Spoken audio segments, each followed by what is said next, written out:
Pemerintah Kota Palembang menggelar job fair dengan target penyerapan tenaga kerja guna menekan angka indeks pengangguran Kota Palembang.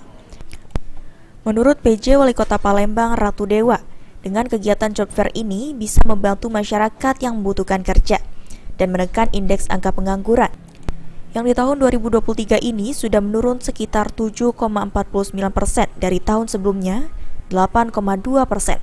Serta diharapkan untuk tahun depan turun lagi sesuai target angka nasional. Pertama, ini adalah jawaban kita terhadap angka pengangguran yang ada di Palembang, yaitu program job fair.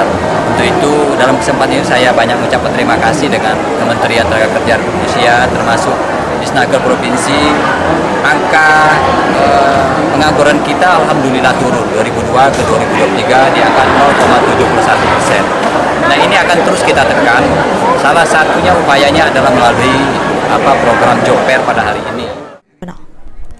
Sementara itu, menurut Kepala Dinas Tenaga Kerja Kota Palembang, Redian Dedi Umrit, bursa kerja yang digelar selama 2 hari ini diikuti 40 stan perusahaan dengan menyediakan 3.469 lowongan kerja.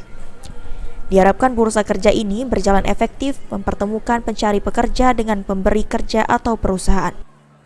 Pengangguran kita masih di 7,49, tetapi ini jauh turun dari tahun kemarin yang masih 8,2%. Artinya pemerintah Kota Palembang, Bapak Wali Kota dan Bapak Sekda mengamanahkan kepada kami untuk selalu mengawal angka pengangguran ini agar mendekati angka pengangguran yang di nasional sudah sekitar 5%. Ya, ini harapan kami kawan-kawan para pencari kerja memanfaatkan momentum ini untuk bekerja sama dalam rangka penurunan pengangguran yang ada di Kota Palembang. Aji Delia, PAL TV.